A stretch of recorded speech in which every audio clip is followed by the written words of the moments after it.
Put a smile on your face when you're moving from place to place. Good morning, good morning, morning, good morning, morning.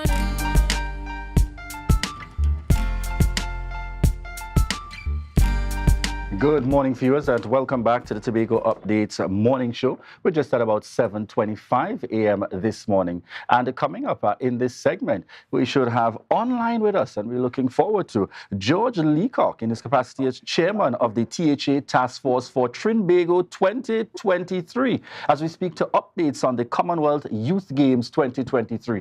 Good morning to you, Mr. George Leacock. Good morning. How are you? Fine, thank you. And as we get started, I know you're a gentleman that wears several hats, but today we're talking Commonwealth Youth Games. So I want you to start firstly in terms of giving us a synopsis with regards to the Commonwealth Youth Games 2023, specific to the Tobago leg of the Games. I really don't wear hats at all, eh? Just thought I'd point that out. All right, so 71 nations will visit Trinidad and Tobago for the Games.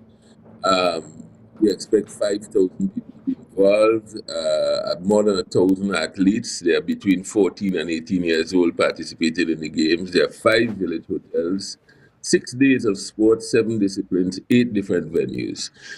And 4 out of those 8 venues will be in Tobago. It's the 7th time that the Commonwealth Youth Games are being held, and it is being held in Trinidad and Tobago. The government of Trinidad and Tobago signed on to do the Games. They made an overall commitment on behalf of the state, and the Tobago House of Assembly has embraced that commitment. The Tobago House of Assembly is prepared in the first instance to get all the venues ready, and getting the venues ready, I'm talking about in terms of repairs, maintenance, and all those little issues, maybe that you should be doing all the time, but everybody spruces up for Christmas, everybody spruces up when Games come along. So there's some issues being dealt with. In addition, there is, of course, the need to retrofit some things at Shaw Park to make them sport friendly. There is the need to do some refurbishing of the football field at Shaw Park as well. And the reason for that is a rugby field is 100 meters long. Yes. And if you look at any of the other football fields in Tobago, none of them have that length. Shaw Park has that length. The village of Buku and the Buku, I don't know why they call it a multi-purpose complex, to tell you the truth. I would simply call it the goat racing venue. And people seem to like that very much. It has been the most talked about thing with our Commonwealth Games visitors. The whole thing about goat racing and who wants to come back to see goat racing and all of that. I don't know why we try to pretend, but it is the goat racing venue, will be sort of the hub of activity for the triathlon event. So you're going to be swimming in the Buku Sea, and you're going to be running the streets of Buku, maybe as far as Mount Irvin, and biking as far as the police station on Chevron Road. But all the changeovers. So when you finish swimming, you're going to run into the complex, and that's going to be the point where your bike would be parked up. You jump on your bike, you ride from there, and then when you get back with the bike, you drop back off your bike back at that point. So it's called the changeover, and you go off running. And the finish of the race, you'll be running down the track in a real sense, just like the goats.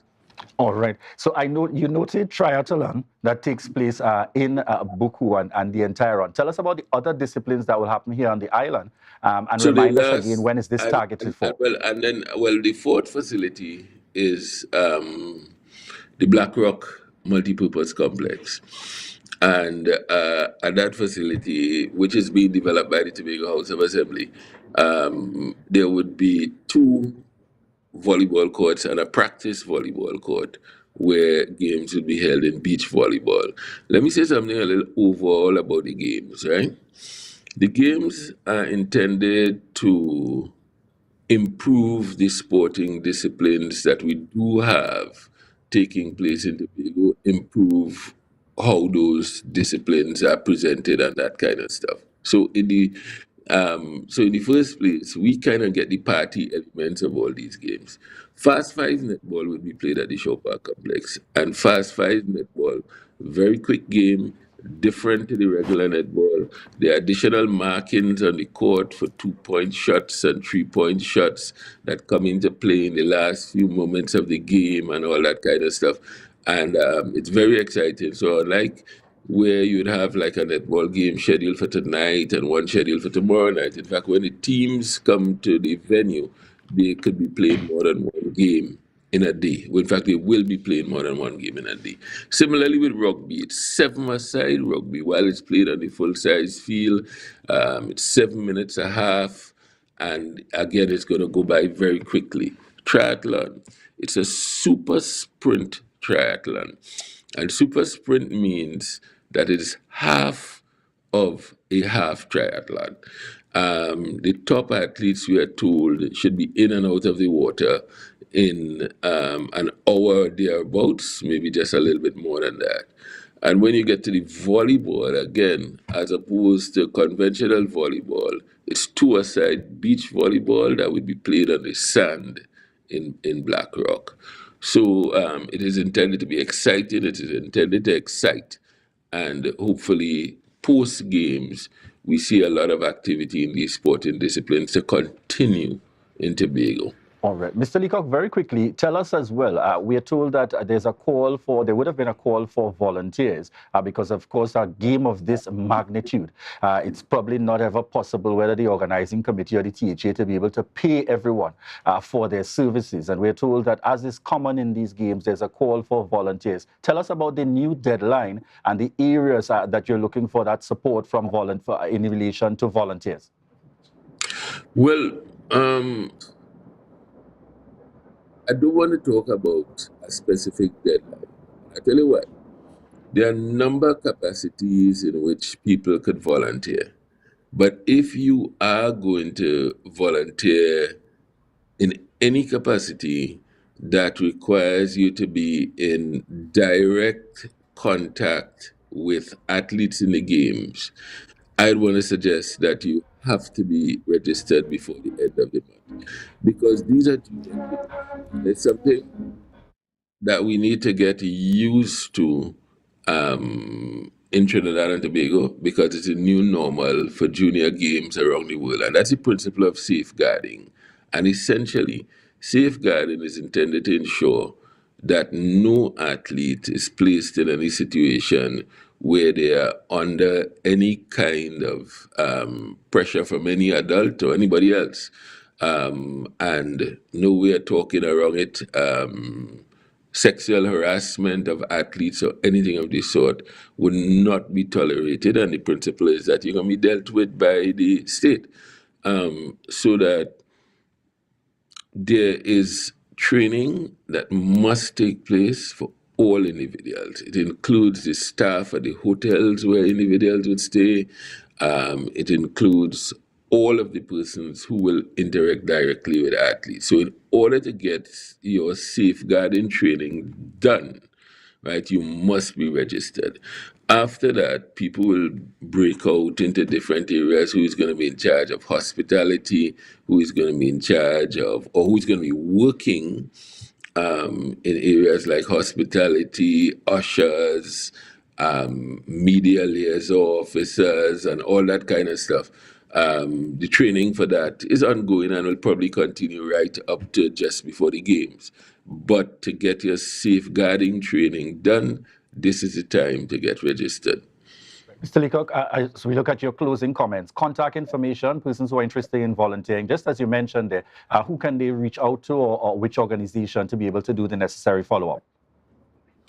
The Commonwealth Youth Games, there's a website and it's called, well, once you type in Trinidad and Tobago Commonwealth Games 2023, the games are actually called Trinbago 2023 or Commonwealth Youth Games 2023.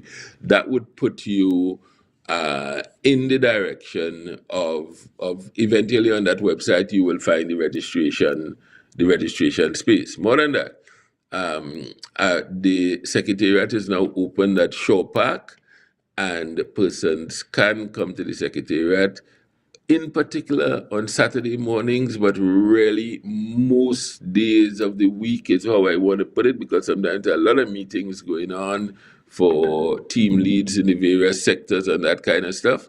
But the place to be is actually at the Shaw Park Complex. The Shaw Park Complex will be game central for the games. All of the official offices and things for all the disciplines other than netball, which will be played at Shaw Park, will also be at the Shaw Park Complex.